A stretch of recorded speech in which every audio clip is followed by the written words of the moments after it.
I will reconvene the regular meeting of July 24th, 2017, and call it to order. Roll call, please. Mayor Hogan. Here. Councilmember Bergen. Here. Councilmember Berzins. Here. Councilmember Cleland. Here. Mayor Pro Tem Lawson. Here. Councilmember Laguerre. Here. Councilmember Meunier. Here. Councilmember Peterson. Here. Councilmember Pierce. Here. Councilmember Richardson. Here. Councilmember Roth. Here. Thank you. Our invocation this evening will be delivered by Reverend Tina Yankee of the Colorado Council of Churches. I would ask that you all please stand because the invocation will be followed by the Pledge of Allegiance to the flag.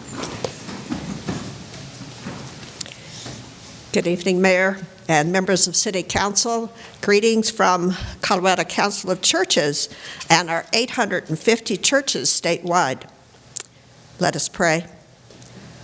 All-powerful God, St. Paul, a follower of Jesus, tells us we are your servants together. Help us to be faithful members of this body, working together for the good of all citizens. Help us to remember the power to turn on a lamp is not in the switch, but in the electricity. God, you are our power source. Help us to turn to you in prayer when we need your power for oftentimes difficult but vital decisions. Help us, Lord, to keep our brothers and sisters in full focus and view, especially those who are challenged in health or safety or with basic needs. We know those by name that may be in special peril or difficulty, and we name those that are still recovering from the tragedy of 5 years ago.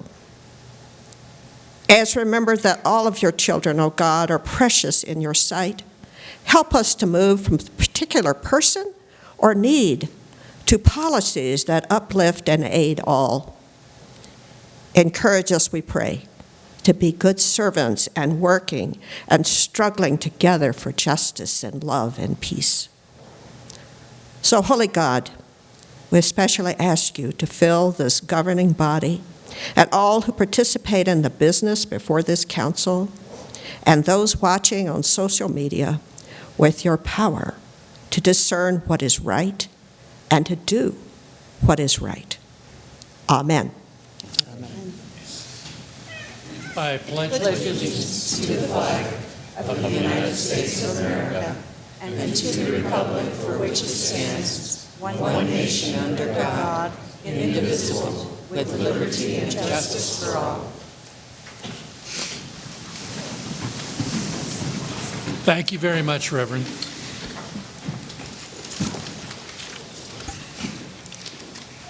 Next, we have approval of the minutes of the meeting of July 10th, 2017. So move. Second. Moved by Councilmember Meunier, seconded by Councilmember Roth, to approve the minutes of the meeting of July 10th. Are there any additions or corrections?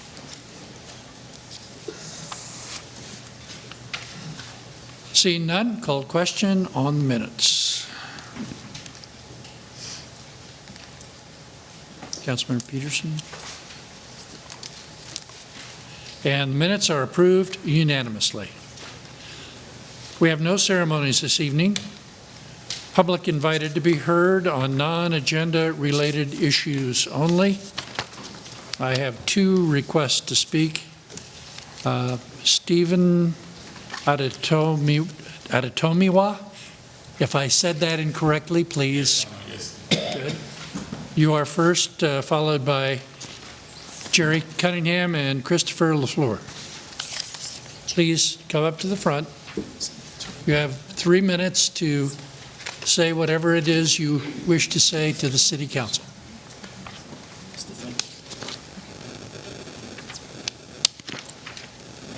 Good evening, Mayor and the City Council.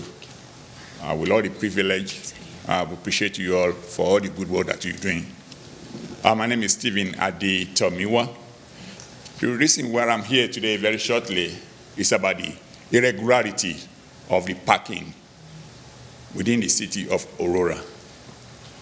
I'm privileged to be one of the victims of this situation. And laterally, and I knew that this situation that affected me also affecting the others. Subsection 134 -2 subsection C of parking regulation related to the parking of vehicles, big vehicles in some local areas. You make the law to avoid the overweight vehicle parking in some area. And those vehicles that are parking in some areas usually are for the businesses and are paying taxes on this to the city of Aurora. But this sign that I'm seeing right here in my hand was conspicuously in place in some sectional area, which means if this is placed in some sectional area, that area will be only affected as you make the law and as being designed. But so many people are being victimized. If this regulation is placed in every places, everybody will abide the law. But the regulation said in some special area. It's not everywhere in Aurora. But anybody that parks, regardless of this regulation, are being ticketing and are being penalized, are being subjected to victimization, discrimination by the police officers or whoever the designated peace officers. But my coming here tonight is to appeal to you. If this is for everybody in this Aurora, I will employ you to please post this sign in all the streets in Aurora, not some sectional area, so that everybody will obey it and everybody will complete or cooperate with the laws enforcement in enforcing this regulation. But in the situation where this rule are placed in some sectional area, wherever is sectional area, I believe that is where it's affected. It's not every area. Thank you, Honor. Good. Thank you. I yield. Thank you. Jerry Cunningham, Christopher LaFleur.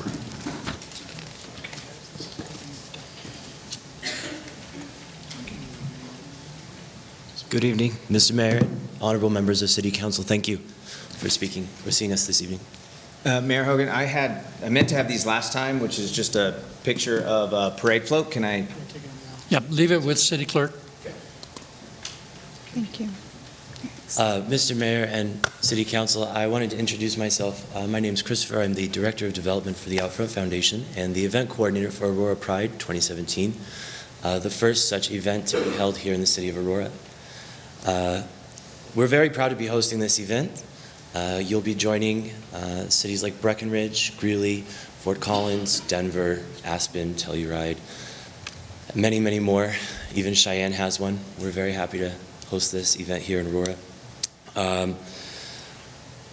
I think, Jerry, the most compelling reason why we're doing this is that it is the very first catalyst for our scholarship program for children in diverse and marginalized communities. What we know, according to the Aurora Public Schools, is that more than 135 different languages are spoken here. We also know that this is the third largest municipality in Colorado, yet it has no pride. So we're bringing the pride. This year we've raised about $27,000, and so far we've spent about $53,000. So I hope you can see our commitment to the community as well as the kids of the next generation. Jerry? That it? Okay. I'm assuming those photos will get to you later. Hi, Rini. Topher said we raised $27,000. We've spent more than 50, and this is a 3 to 5 year commitment. And I just want you guys to know, from Outfront, who's been in existence for 41 years, we're committed to this. And I think it's going to move the needle for the city. I think for many, many, many years, Aurora has said, our neighbor does the pride thing, and you guys are going to blow it out of the water. So thank you for letting us do that.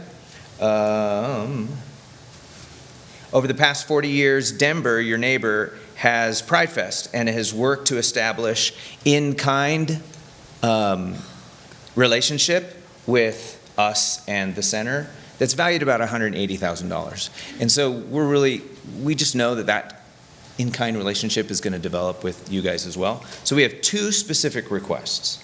One is the parade float, wherever that is. We're wondering what we might need to do in order to get that maybe parked across the street in a field for the next 10 days, just to help promote the event. And then second is we're kind of confused. There's a $5,000 amount. I don't know if it's a deposit or a fee, and we're just trying to figure out what that's for. That is it, and I can circle up with you guys later once you have the opportunity to talk, and I can work through my ward if that works great. That's it. What I'm going to do is ask Deputy City Manager Nancy Freed to hold up her hand over here. And if you will connect with her, I think that she can get your information cleared up on the $5,000. Okay. And you can also have a conversation with her about where the float might be located and start that. Okay, perfect. Thank you for your time. Good. Thank you. We appreciate your service. Thank you. I have no other requests to speak on non-agenda items at this time. I will ask if there is anyone in the audience who wishes to speak on a non-agenda item.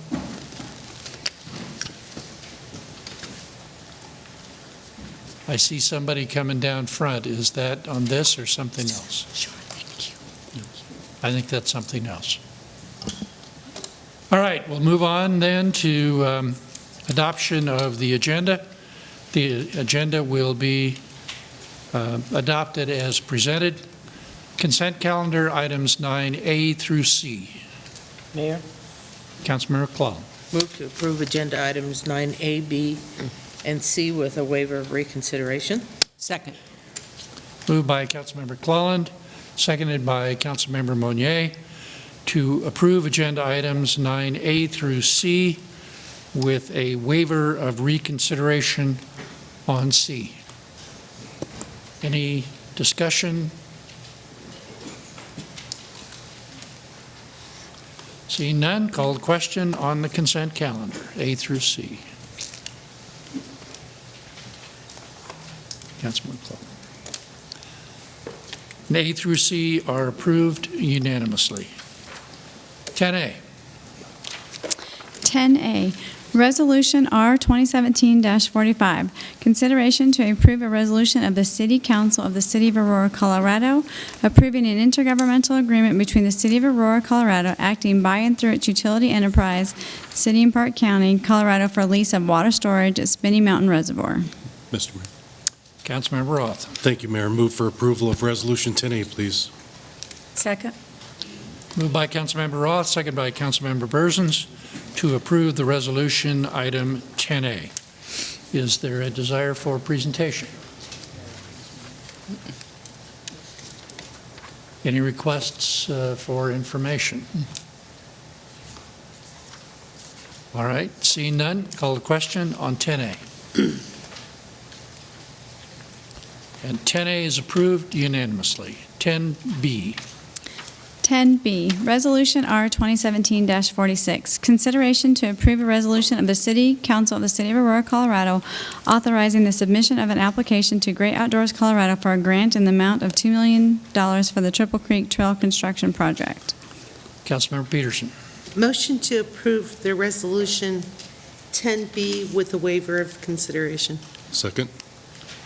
Moved by Councilmember Peterson, second by Councilmember Roth, to approve the resolution item 10B with a waiver of reconsideration. Any questions of staff? Any discussion? Seeing none, call a question on 10B. And 10B is approved unanimously. 10C. 10C, Resolution R 2017-47, consideration to approve a resolution of the City Council of the City of Aurora, Colorado, to receive the donation of a parcel of land known as Parcel 3 of the Buckley Air Force Base Compatible Use Project, Buffer Project. Councilmember Peterson. Motion to approve the resolution 10C. Moved by Councilmember Peterson, second by Councilmember Bergen, to approve the resolution item 10C. Any requests for information or questions? I would only note that when this passes, and I'm sure it will, this is part of $27 million that the city of Aurora has put into creating a buffer around Buckley Air Force Base. I think that's a record that this council and previous councils should be very proud of as it relates to supporting the base. All right, any other comments? Seeing none, call a question on 10C. And 10C is approved unanimously. 11A. 11A, Ordinance 2017-27, public hearing and consideration for introduction of an ordinance of the City Council of the City of Aurora, Colorado, rezoning 11.8 acres more or less at the northwest corner of East 3rd Avenue and Havana Street from planned development use commercial, planned development mixed use residential, and retail business district to sustainable infill redevelopment, and amending the zoning map accordingly. 11A is a public hearing. I will open the public hearing. Do we have a presentation from staff? Yes, good evening. My name is Sarah Ullman. I'm a planner with City of Aurora Planning and Development Services.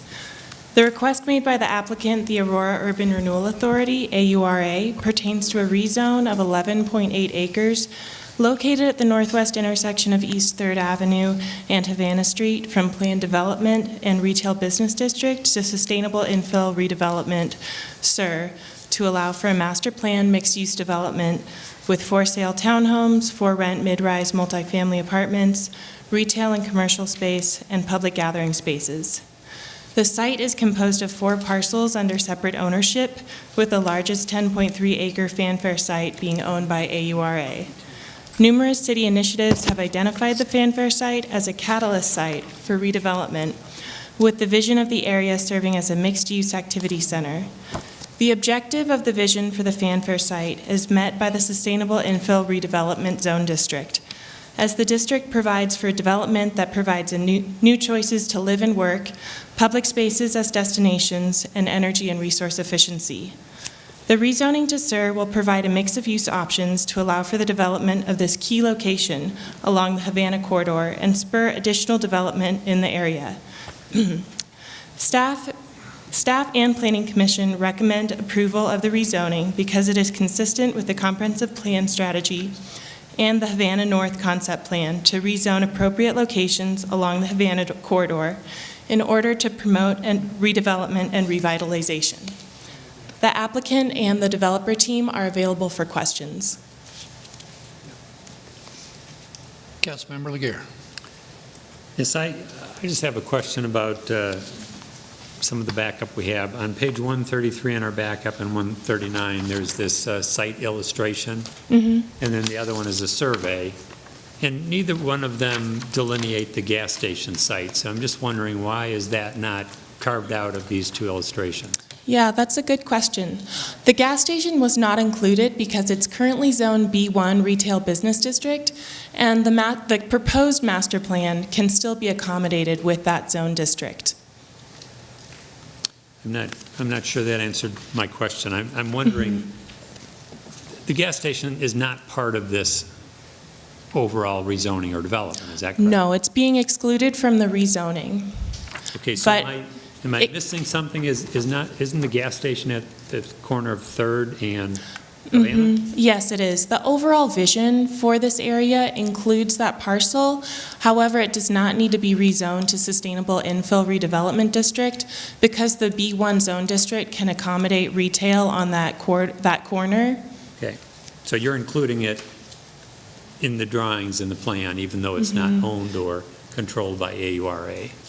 Exactly, Thank you. correct. Councilmember Cologne? One of the issues that I have brought up for a year or two, and I truly am concerned that we're not being as forward-thinking as I believe we should be.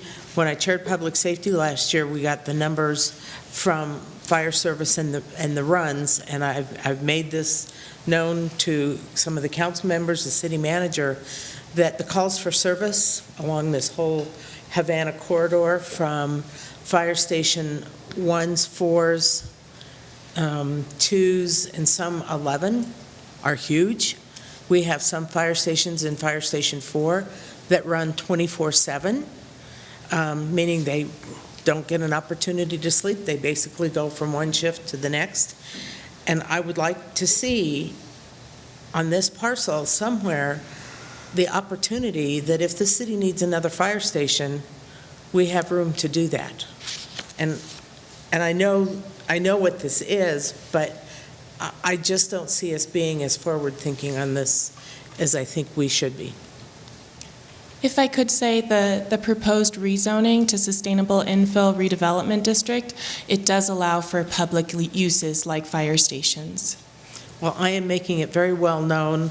I may not be here, but I hope council will look at the calls for service and see that they are huge along that whole corridor, and that we are as progressive as what I don't know if council is aware of all the infill that has happened along Havana and behind Havana, where I live. My complex was built in 2003, and it's only 44 units, but there has been a heck of a lot of infill in that whole area, and I think that's why you're seeing higher calls for service than what we've seen before. So I just need to make that for the record. Mayor Pro Tem Lawson. So I always ask the question every time I hear about a new development coming in our city. Can you tell me the price points for the townhomes and also what the rental prices will be in this division? And I mean in this. Absolutely. I'm going to defer to Melissa Rogers. They have not been finalized yet. The authority actually did issue a market study by EPS, which we took to Horns, and the market has proven there is a strong demand for for-sale townhomes. The likely price may be in the range of $400 to $450 for those for-sale townhomes. The apartments, they're still determining, but the study showed there's a strong demand for rental market rate housing. I just say that because, you know, one of the things that I struggle with in this city, I bought 16 years ago, and I was able, as a young professional, to come. That's one of the reasons why I moved here. And when I hear about $300,000, even $250,000, that is really not affordable for people who really want to purchase. And I just hope that, I mean, I'm just one voice, but developers would realize that, you know, you have a young set of people that maybe want to move here, and I understand the market drives everything, but I wish there was sometimes some consideration about making things a little bit cheaper so people can kind of grow in those communities. If someone can start at a price point of, I'm just saying $170,000, then they can move up into other parts of the development. Maybe that might be their idea. I know the market drives everything. I just really hope that sometime there may be a developer that may consider lower price points, so young professionals and just people who want to buy and can be able to afford rental costs would be able to do so. And so that's just why I brought that up. And I always ask that for every development that comes up, what's the price points? because I'm just trying to make a point that that is really not affordable, maybe for some, but not affordable to many. I do have two requests to speak. One is Tom Klein and Jim, I'm sorry, I can't. Americato. Are you interested in making a presentation or just to answer questions? We can be available to answer questions. Okay. And you are the developer? Yes. Any questions for the developer? Sure, Hey, if I could ask you to please come up front, so Councilmember Peterson. So it seems in the front, this is all like commercial buildings, maybe with some apartments on top. Is that correct? That's the Havana Street frontage. Uh-huh. And that's retail. Okay. One building over there. And then what do we have way in the back?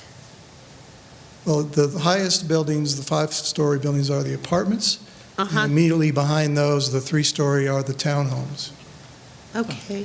So it transitions the development from the busier Havana frontage to the neighborhood single-family homes to the west. The panorama view in the back, I think what you're looking at is the Lowry. Yeah. Well, hang- what I was seeing was the town, I believe was the townhomes beyond the high-rises. That's correct. A lot of, are those like 2-bedroom townhomes, or what are they? 3-bedroom and 2-bedroom. Yes, 2 and 3-bedroom? yes. And do you have an idea of the price point for those? Well, as Melissa said, somewhere in the Uh-huh. Okay. And there are some apartments above the retail, the building to the right. Okay. Councilmember Bursons. Thank you. I'm the council member that is for this area, and I will tell you, I took your drawings to my ward meetings for a couple of months and showed them, and the neighbors, the neighborhood are very excited for this. They've seen empty land for too long, and they're ready to have something built, and this is what they wanted. They want market-driven houses, the apartments and the townhomes, and some commercial. They're very happy with this. We're excited. We think this will be a great catalyst for North Havana. Councilmember Laguerre. Yes. Thank you. I just had a question, and I understand that you're probably too far along in your planning process to make changes at this point, but I'm just curious for your perspective on the recent state legislation on construction defects and the Bellagio case that defines some issues with construction defects. Is there any possibility of considering condos ownership product, or is that too much too soon for anything you're considering? Actually, our ownership product is a townhome, similar to a condo, without the HOA component. Yeah, I'm familiar with townhomes versus Yeah. condos, but you're building apartments, which is, everybody's building apartments everywhere. There's really nothing to exclude those apartments to maybe be for sale as we go down the road. But we at the time that we were putting this together, the legislation hadn't been passed. So- We're still exploring the availability of insurance. So you don't anticipate, and if I'm getting too far into the weeds, just say so, it's fine, we're on TV here. But some of the apartments that have been built in the Denver area have deed restrictions to where they can never be converted to condos. Is yours going to be flexible on that for future conversion? I think the short answer and long answer is yes. Okay, thank you. Any other questions for the applicant? Thank you. All right. Thank you. I also have a request to speak from Stan, and I'm sorry, the last Olson. name. Is it Olson. Rolson? Mhm. Okay.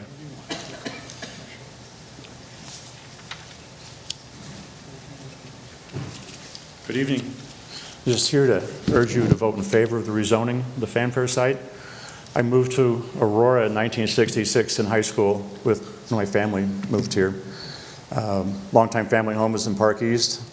I hope to remodel it soon and and get reestablished in the neighborhood and live there for a long time. In 1966, I shopped one time at the old Fanfare department store. It was a huge disappointment.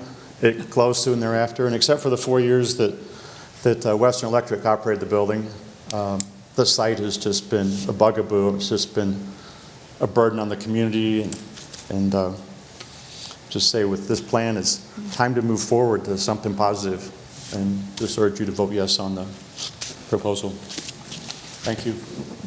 Thank you. Any other questions for staff?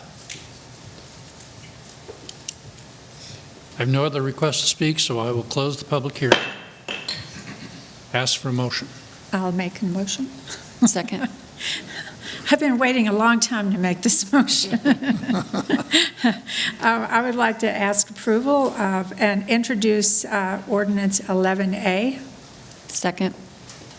Moved by Councilmember Bersens, seconded by Councilmember Bergen, to introduce the ordinance item 11A. Discussion. This is your chance to say something, Councilmember Bersens. I thought I did already. Oh. Thank you. I love it, and we've been working for this a long time. And one thing I learned when I got on council, nothing goes quickly. It's always a long process, and you want it to be a long process so that you get the right thing. And for this area, this neighborhood, I am confident that this is the right thing. Any further discussion?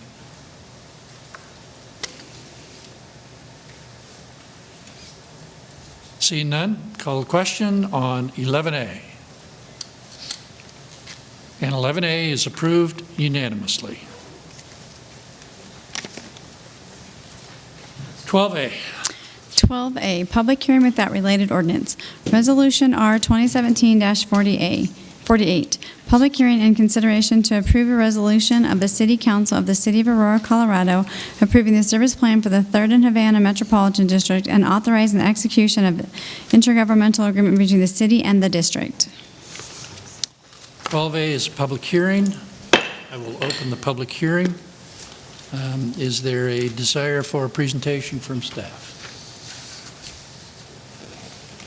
Does staff feel the need to put anything into the record?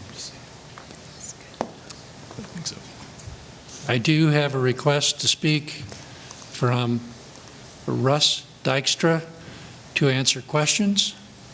Are there any questions for Mr. Dykstra? With that, we'll close the public hearing and ask for a motion. Mayor. Councilmember Bersens. Thank you. Move to approve Resolution 12A. Second. Moved by Councilmember Bersens, seconded by Councilmember Monnier, to approve the resolution item 12A. Discussion?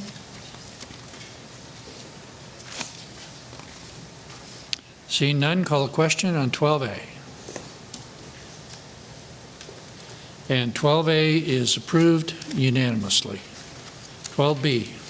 12B, Resolution R 2017-49, public hearing and consideration to approve a resolution of the City Council of the City of Aurora, Colorado, approving the amended and restated consolidated service plan for the Painted Prairie Metropolitan District numbers 1 through 9 and authorizing the execution of intergovernmental agreement between the city and the districts. 12B is a public hearing. I will open the public hearing. Ask if there is any desire for a presentation from council members. Same question. Any reason from staff to put anything into the record? Same point on Mr. Dykstra. He is here to answer questions. Any questions for Mr. Dykstra? Seeing none, close the public hearing. Ask for a motion. Mayor. Councilmember Pierce. Move to approve 12B. Second. Moved by Councilmember Pierce, seconded by Councilmember Bergen, to approve the resolution item 12B. Any discussion?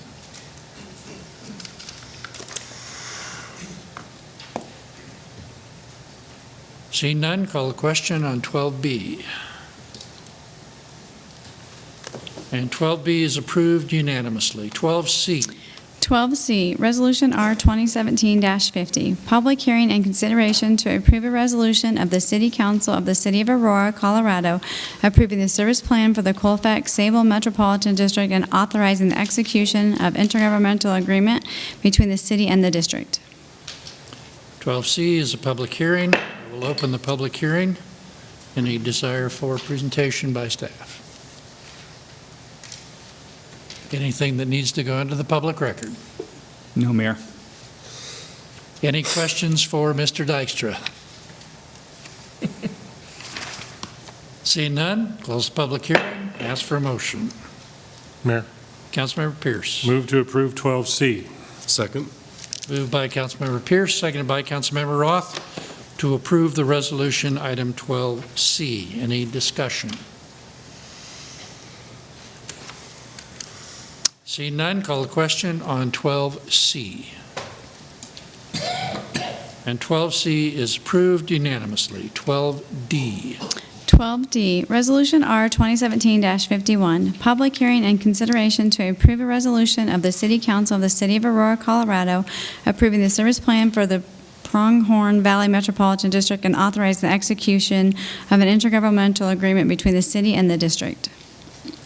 12D is a public hearing. We'll open the public hearing. Any desire for a presentation from council? Anything in the record from staff? No, sir.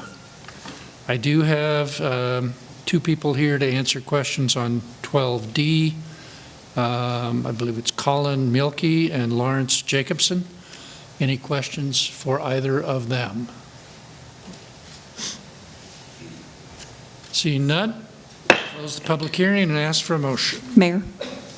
Councilmember Bergen. Yes, motion to approve 12D. Second.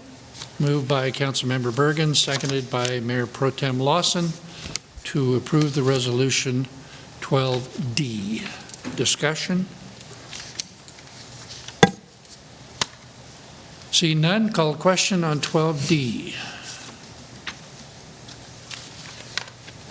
Councilman Peterson? And 12D is approved on a vote of 9-1 with Councilmember Peterson voting no. 12E. 12E, Resolution R 2017-52, public hearing and consideration to approve a resolution of the City Council of the City of Aurora, Colorado, approving the service plan for Hilltop at DAA Metropolitan District numbers 1 through 3, and authorizing the execution of an intergovernmental agreement between the city and Hilltop at DIA Metropolitan District numbers 1 through 3. 12E is a public hearing. We'll open the public hearing. Any desire for a presentation? Anything additionally we need to read into the record? No, sir. I have Blair Dickonner, who is here and available to answer questions, if there are any questions. Seeing none, I'll close the public hearing and ask for a motion. Mayor. Councilmember Laguerre. Mayor, I move for approval of agenda item 12E. Second. Moved by Councilmember Laguerre, seconded by Councilmember Bergen to approve agenda item 12E. Discussion?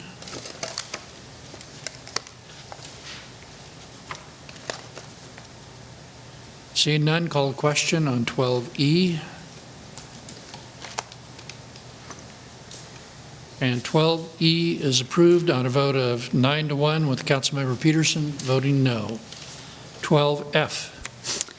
12F, Resolution R 2017-53, public hearing and consideration to approve a resolution of the City Council of the City of Aurora, Colorado, approving the service plan for the Parkside City Center Metropolitan District and authorizing the execution of intergovernmental agreement between the city and the district. 12F is a public hearing. I will open the public hearing. Any desire for a presentation? Anything into the record? No. We're back to Mr. Dykstra. Any questions for Mr. Dykstra? Seeing none, close the public hearing. Ask for a motion. Councilmember Berzins. Thank you. Another motion for another redevelopment in Ward 3, yes.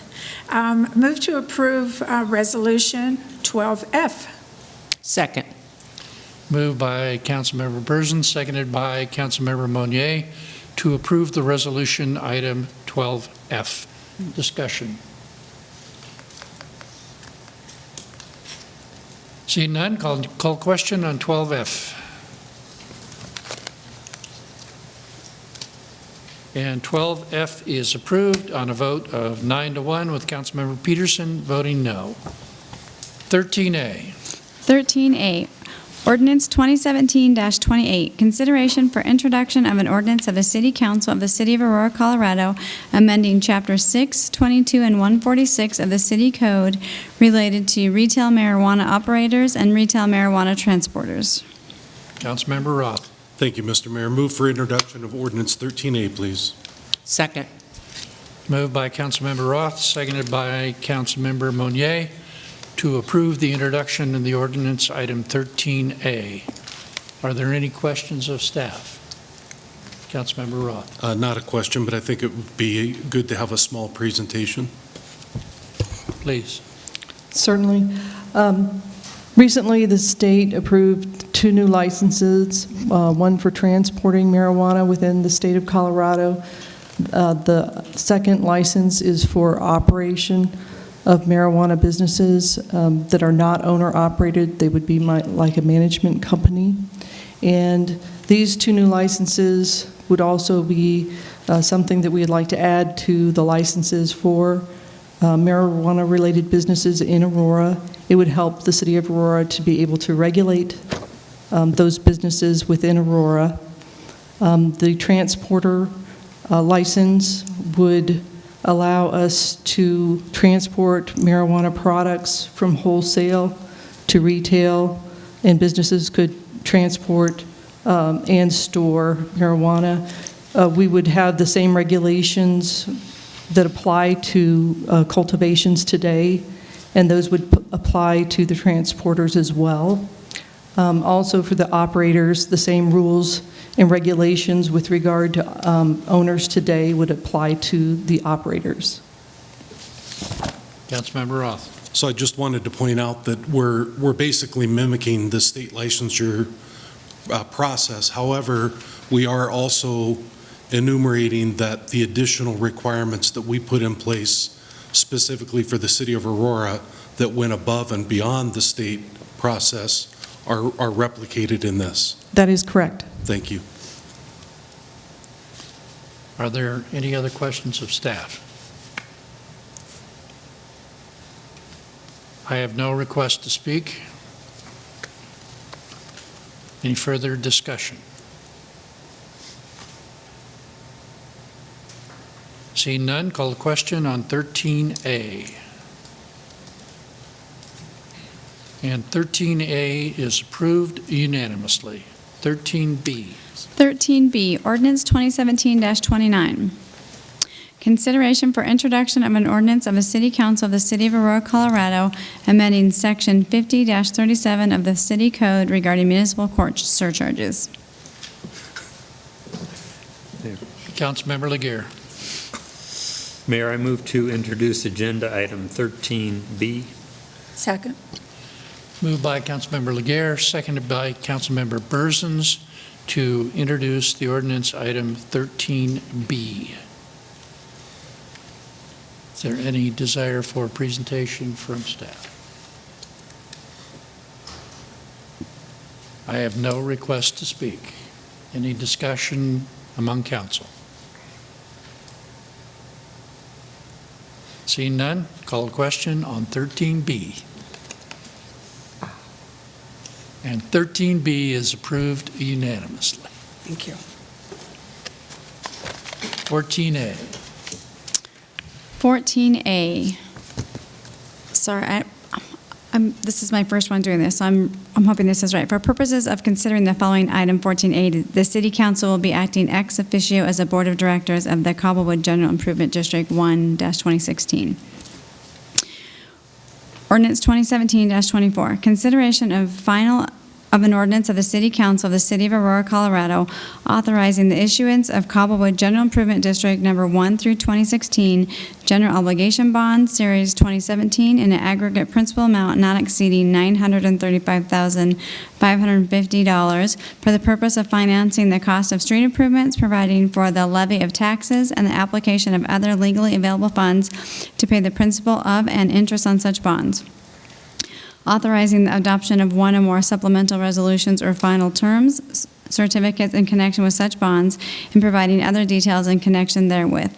Ordinance 2017-24, introduced 9-1, Peterson voting no at the July 10th, 2017 council meeting. Councilmember Burzins. Thank you. I move to final ordinance 14A. Second. Moved by Councilmember Burzins, seconded by Councilmember Pierce to final the ordinance item 14A. Discussion.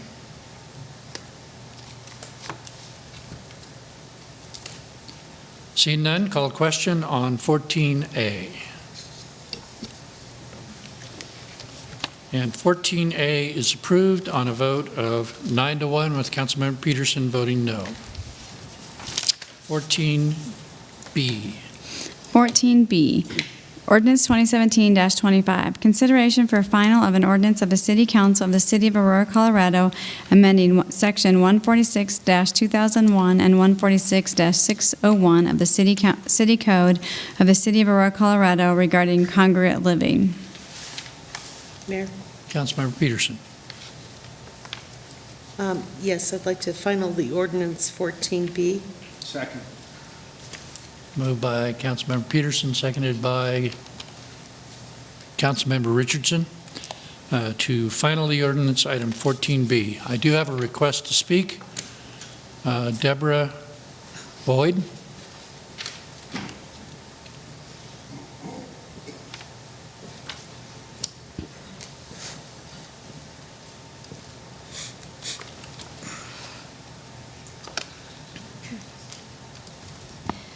Good evening. I want to thank you all for the opportunity to publicly tell you how grateful we are for the vote that you did on this ordinance. We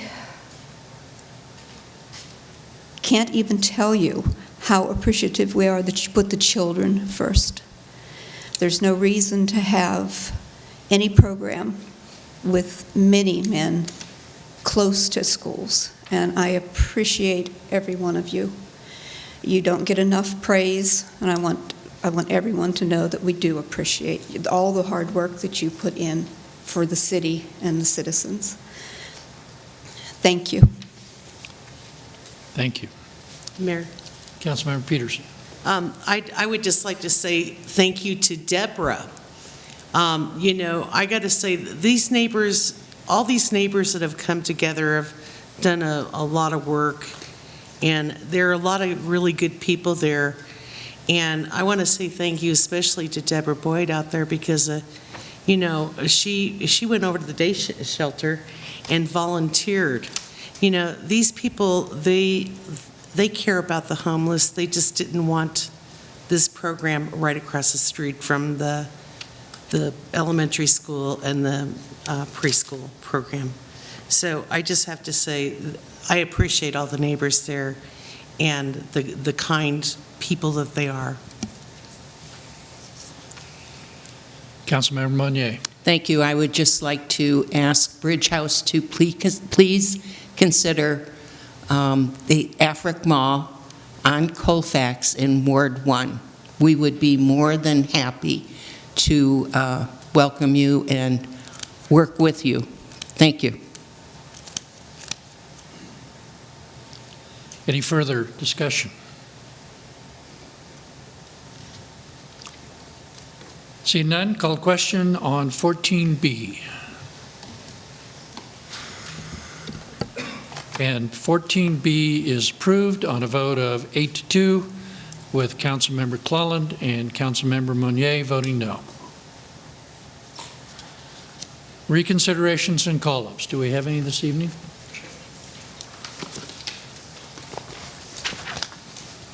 16A.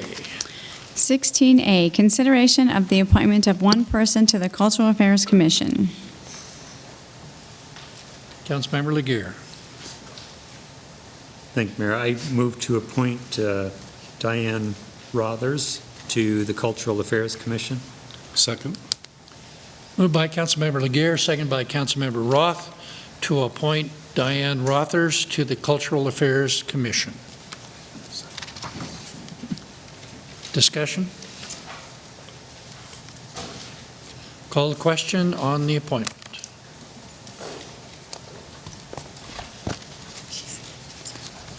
Councilmember Pinas. And the appointment is approved unanimously. 16B. 16B, consideration of the reappointment of one person to the Veterans Affairs Commission. Mayor. Councilmember Bursins. Thank you. I move to reappoint Robert O'Reilly to the Veterans Affairs Commission. Second. Moved by Councilmember Bursins, seconded by Councilmember Monier, to reappoint Robert Riley to the Veterans Affairs Commission. Any discussion? Seeing none, call the question.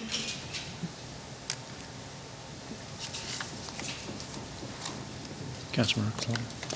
And the reappointment is approved unanimously. 16C. 16C, consideration of a lease agreement with the Aurora Economic Opportunity Coalition for leasing the building at 1521 Dayton Street for their programs. Councilmember Laguerre. Mayor, move for approval of agenda item 16C. Second. Moved by Councilmember Laguerre, seconded by Councilmember Monier, to approve the agreement item 16C. Mayor. I have a request to speak. You want to go first? Request to speak, Rich McLean.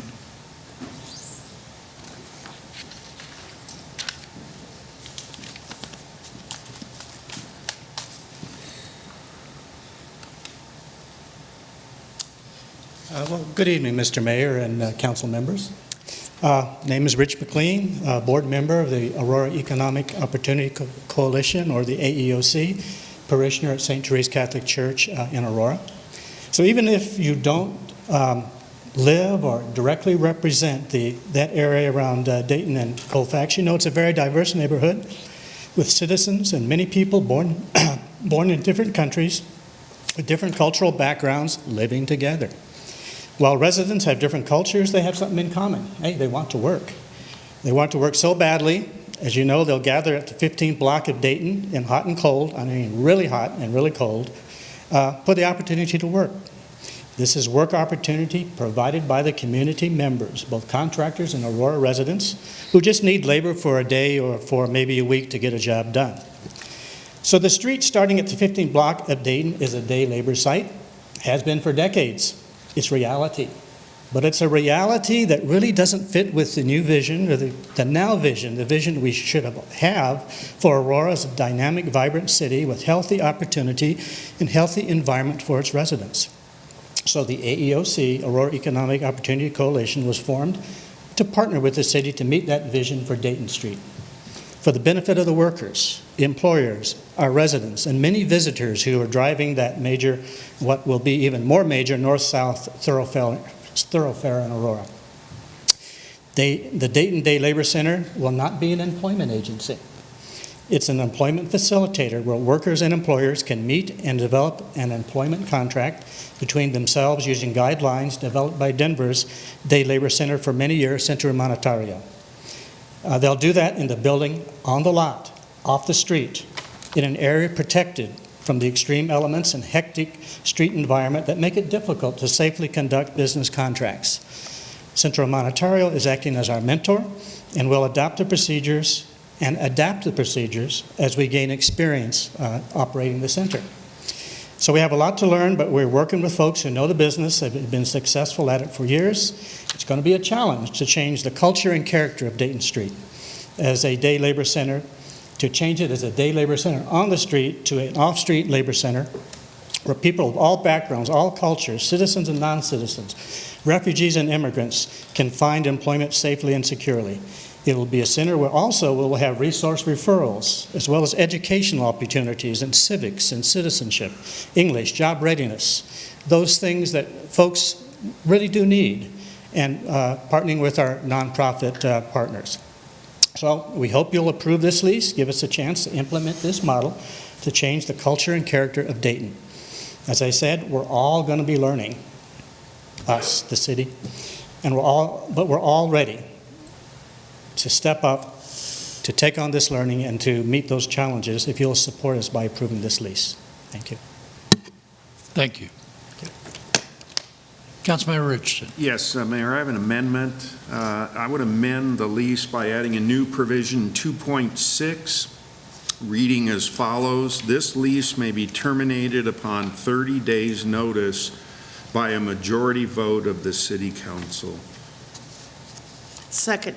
Moved by Councilmember Richardson, seconded by Councilmember Peterson, to amend the proposal with a new 2.6, which essentially says the contract can be ended with, I'm sorry, how many days' 30. notice? 30. 30 days' notice by a majority vote of the City Council. Mayor. Councilmember Richardson. I've been voting no on a series of leases like this, and people may have considered my no vote to relate to the particular subject matter of all those leases. And it occurred to me over the last several weeks, I better try to identify why I'm voting no on so many leases. And that is because I think the absence of a provision like this is an abrogation of the city's authority to take action when it's necessary. And so I felt I had an obligation to at least try to amend this lease to put this provision in, because even though I support in concept what this lease is trying to do, this is probably, in my opinion, one of the more controversial leases that we've looked at lately, just because of the subject matter. And it was time for me to try to put this provision in because as far as I know, we've never done something like this before. I hope it's successful, but I could see a couple different scenarios where it could go off the rails. Some of that because of actions of agencies that we have no control over. So I would appreciate a positive vote on my amendment.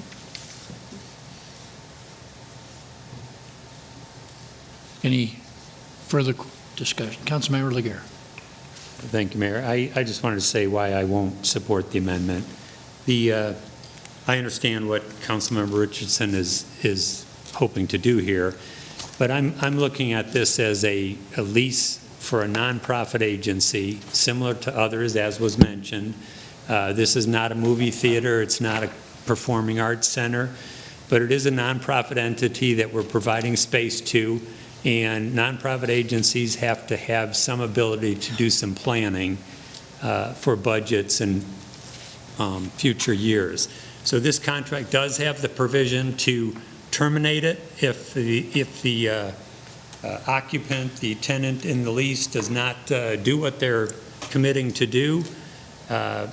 This lease has a provision allowing council to terminate funding if at any point or any year they don't want to fund this. But what I don't want to have is a nonprofit entity that's subject to political whims of 6 members of City Council. And I'm not suggesting that that would happen, but in politics it can happen. And so that's why I won't support the amendment to terminate in 30 days if there's 6 votes. Mayor. Councilmember Richardson. Maybe I didn't do my homework, but I could not find, and I'd be happy to have it pointed out to me, the provision that was just alluded to, that council could stop funding mid-lease term at its discretion. I thought I heard that representation being made. Councilmember Laguerre. Yes, Councilmember Richardson, I did not make that. I said that council can choose not to renew the lease at the end of the lease term, as with all of our other leases, if the tenant does not perform as promised, the lease can be terminated on a much shorter notice. Mayor, Councilmember Bergen. I am going to support the amendment to have the provision. I just think that is good due diligence on our part. This is very new territory for us, and so I think it's just wise.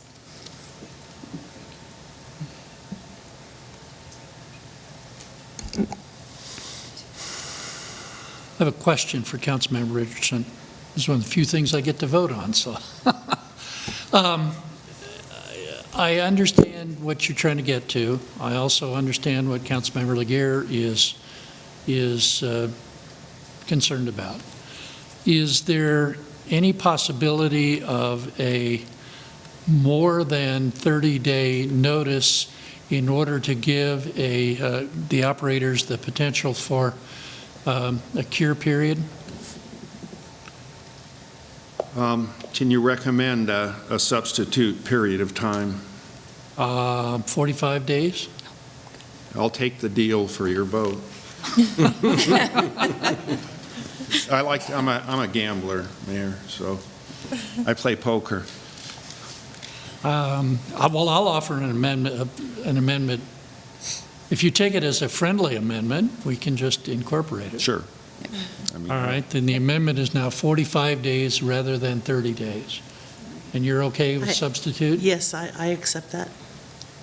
All right. Any further discussion on 45 days?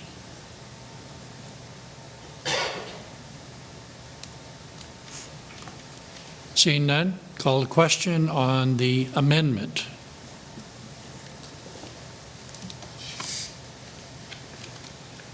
And the amendment is approved on a vote of 8-3 with Council members Laguerre, Pierce, and Monier voting no.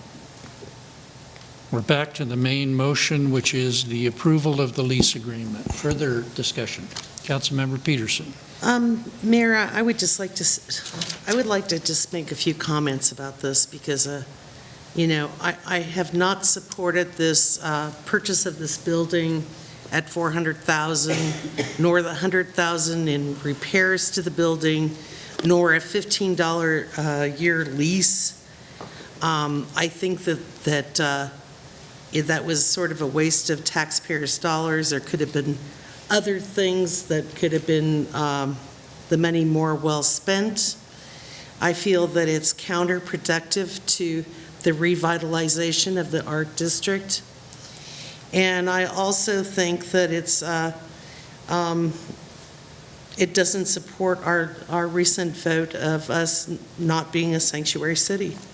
So in that, I cannot support this at all. So just wanted to make my statement. Councilmember Monier. Thank you.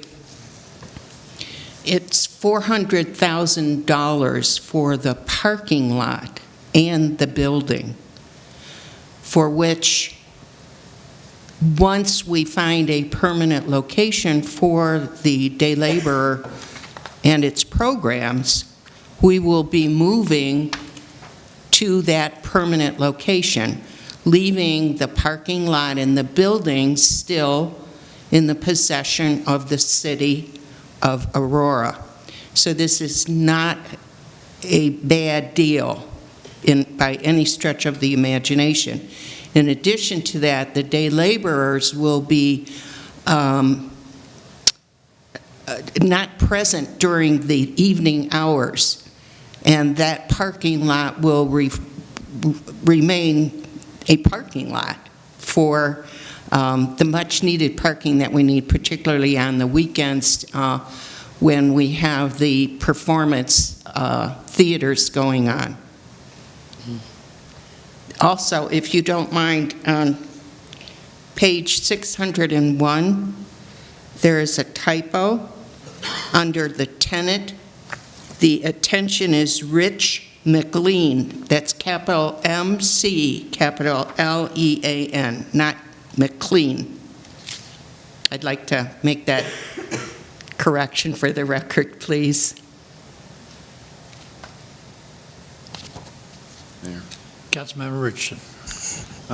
Maybe I'm warming up for the budget hearings in September, but I'm concerned about the lack of information on the backup sheets for this item. Apparently staff decided to use the council agenda continuation page, which is missing the public financial impact of voting for this. Now, the answer to the question is up to $10,000.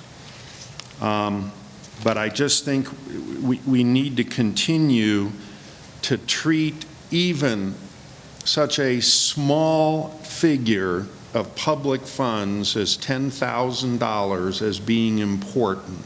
So I would have liked to have seen that highlighted. And like I said, maybe I'm just warming up for the start of the season in September, when I'm afraid we're going to see these small sums of public money characterized as nominal, not important. Anyway, I think my colleagues know where I'm going. I'm going to be supporting this, especially after I got my amendment in here, but I feel it's important to say this. Day laborers should go to this facility.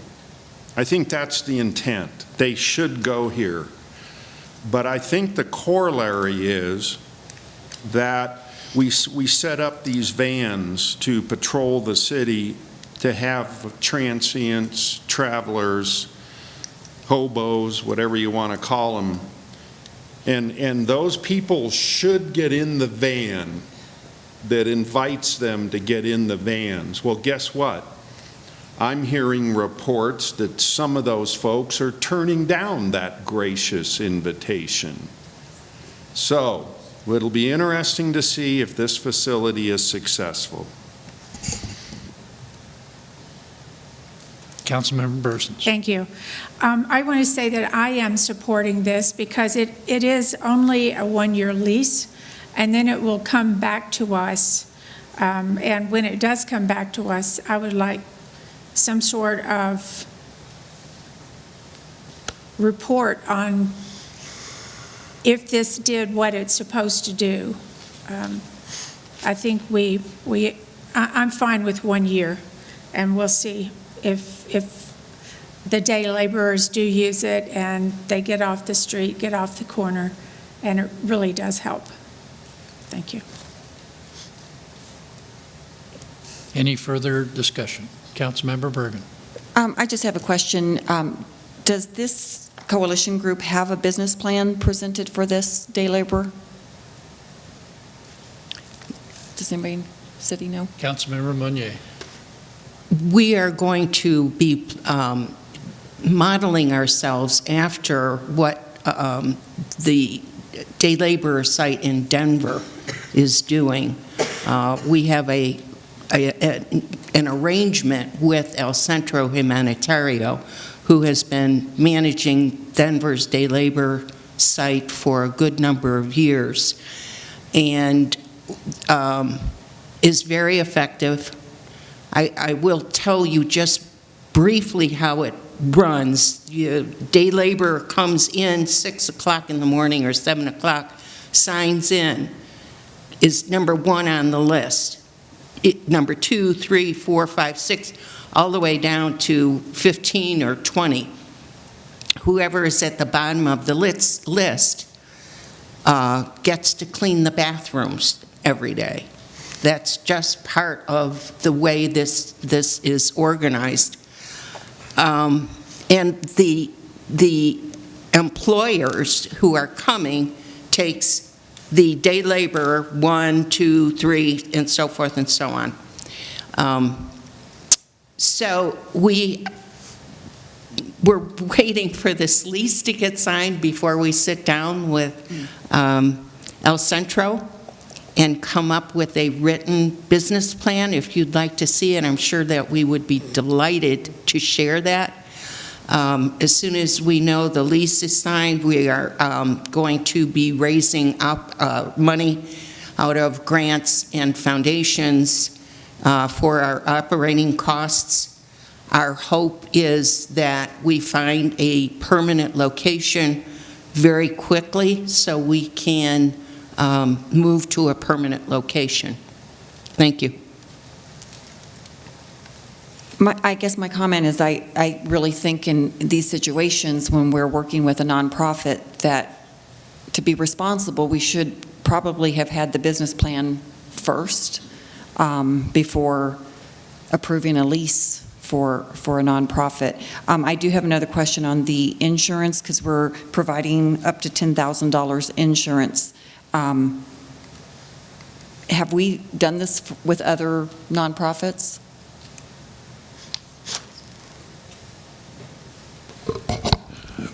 Mr. Batchelor? We typically do require, not typically, I guess I'm not aware of any cases where we have not required a nonprofit to have insurance. So we typically do require them to have insurance. In this case, given the startup nature of it, our risk manager felt it would be best to ensure that they had insurance. And so for the first year, she was willing and had recommended we do a stipend to ensure that they had insurance to protect the city for the first year. Coming back next year, after we have that business plan and after they have had an opportunity to be running those costs, we'll be looking to see if we need to continue the stipend. Thank you. Councilmember Peterson.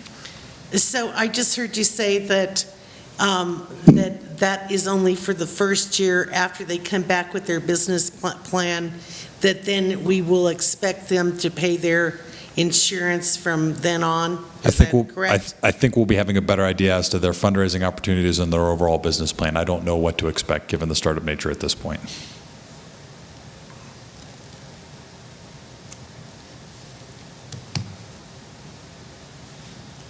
Any further discussion? Seeing none, we'll call the question on the amended 16C.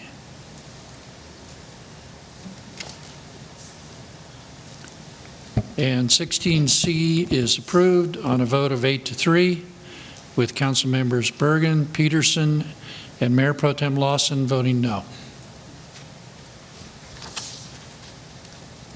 Reports. Three things just really quick.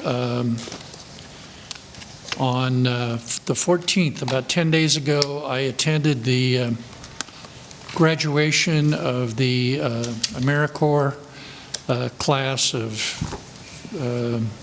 2017. It's about 250 graduates. Their 8-state regional headquarters is in Aurora. It's actually in Ward 5. And I was invited a year ago when they first cut the ribbon, if you will, on the new facility that they had. So they invited me back to be a part of the first class. But very excited about everything that they had done in that first year. Secondly, and I know you've all seen the reports, but it was just very, very heartwarming to be at the vigil the night of the 19th, the morning of the 20th, and particularly the response to the police officers and the victim advocates. Just really, really, really special. And then finally, late Friday afternoon, I attended a meeting at the chamber along with the city manager. The meeting was actually called by Senator Gardner, and he was giving us, and there were about 20 people there, giving us a heads up that Senator McCain intends to offer a 78-page amendment to the Defense Authorization Bill that would, in fact, institute a base realignment and closure process. The concern, of course, is that under normal circumstances, Senator McCain might not have the votes, but given his physical situation, there's a concern that he might be able to pull a few votes, and the amendment is not pretty. So the group that was there has already begun work to identify what we might need to do in case this amendment does make its way through the process in order to protect Buckley Air Force Base.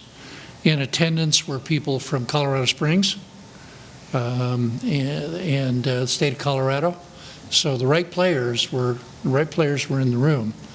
But everybody is very, very nervous, and I just wanted to make sure that you all were aware of it.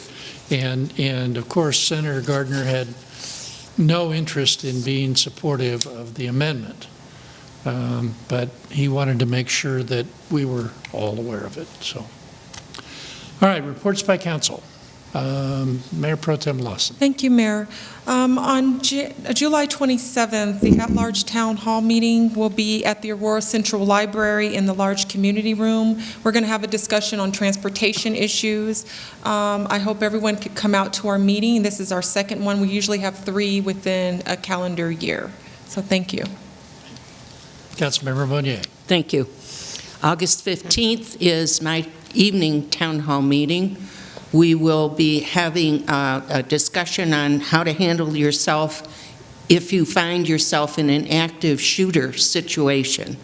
I'm getting ready to make a huge outreach to my citizens to get them to come to this. This is probably the most important town hall meeting I'll have this year. And I would just encourage anyone in the city of Aurora. We're at Martin Luther King Library from 6 to 7:30 on August 15th. Everyone is welcome. Thank you. Councilmember Bursons. Thank you. Not 2 days ago, but last Saturday, the 15th, Ward 3 had our 7th annual community picnic. And we had a huge crowd, wonderful barbecue. So if you didn't come, you missed a good time. But never fear, we'll do it again next year. It was a great barbecue, and sorry you missed it, but those of you that came, the day was perfect. It cooled off, we had a good breeze, so that was our first community outreach for July. Now, this Thursday, the 27th, we're having our second community outreach. We're having our backpack stuffing for the homeless kids on Colfax or in Aurora. We have 130 children and 140 backpacks to stuff. So if you're available Thursday night and you're not going to the at-large meeting, I'm sorry that it had to be planned on the same night. There was a problem with getting rooms. But Councilmember Meunier and I have partnered again to do this community outreach. And I tell you, the businesses are they're really stepping up to the plate, donating. We had one sponsor to donate $1,500, two other sponsors to come up with $1,000 each for the supplies. And those of you that have ever bought supplies, backpacks and school supplies, you know it's expensive. So imagine 140 of them. So we appreciate all of our sponsors. It's this coming Thursday night, the 27th. Councilmember Meunier and I will be there. We do have some volunteers that we know are going to show up. It's going to be at the Aurora Center for Active Adults. That's in Delmar Park, next to the swimming pool at Delmar. So please come out if you can. It'll be 5:30 to 7:30. So we need all the hands we can get. We have a lot of supplies and a lot of kids to plan for. And as Councilmember Meunier talked about her ward meeting on how to plan for an emergency, I'm also having the same thing for my evening meeting in August. I had to change my venue for the evening meeting in August to get a larger room. And so we're also going to be back at the Center for Active Adults just for that one night. Our morning meeting, Marcia and Meunier will be at the Tin Cup in August as planned. Now, if you're totally confused out of all that I've said, it's all on the on my website, marciaburzens.com. I have a page there that says events. You can go there, and everything is there for you in case everything got jumbled tonight. So, thank you for your time. Councilmember Pierce. Thank you, Mayor. Hopefully this will be simpler. I just want to mention that the Aurora, many of you know the Aurora Water Department, water utility constructed this Prairie Waters project, and so the Prairie Waters project has won the highly prestigious U.S. Water Prize from the U.S. Water Alliance. Now, the Prairie Waters project, it's a system that recaptures water to provide Aurora with high-quality drinking water, and was given this award for its environmentally friendly and sustainable approach to water development in the West. The award panel noted that the Prairie Waters will help meet Aurora's complex water needs for decades to come. And Prairie Waters is also the backbone of the WISE project, and the WISE partnership is to work with Denver Water, Aurora Water, and the South Metro WISE Authority to provide water to districts in Douglas County. And Marshall Brown, our Director of Aurora Water, accepted this award on our behalf, and so congratulations to Aurora Water on receiving this award. Thank you. Councilmember Claw. Thank you, Mayor. To piggyback on Mayor Pro Tem Lawson's comments on the at-large meeting on the 27th, for those that do show up, they might have a surprise for them that we're trying to work on, just to let you know. And the other thing I wanted to let people know is the mayor mentioned the vigil that we had last week. Channel 9, in my mind, did an absolutely outstanding job, and it took a while to get it done, but interviewed many of the cops that were there at the theater that night, the gentleman that was the first in, and the one that had arrested the bad guy, and several others.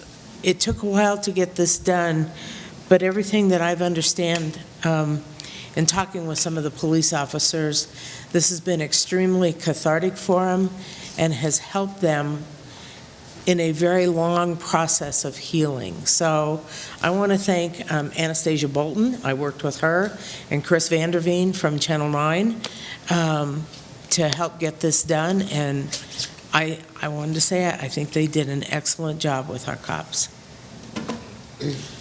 Councilmember Laguerre. Thank you, Mayor. I would just like to give kudos to the city clerk's office. I was in reading the minutes from the July 24th meeting. Was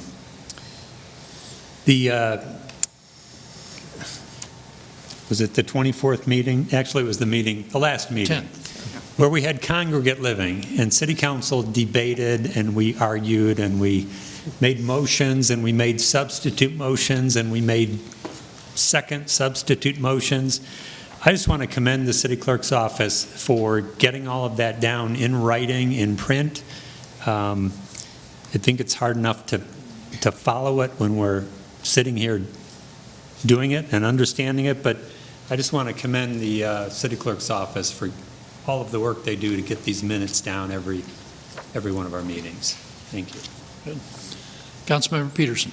So I want to talk about the day shelter on Fitzsimmons. It's at 19th and Wheeling, and they're open now 7:30 to 4:30, and they have a breakfast and lunch, a lunch sack, and it's really pretty neat. And then I was going to tell you, it's funny that you mentioned the outreach van, that some people are not wanting to go in the outreach van, because this last week, I got 2 people to get in my car and took them over there.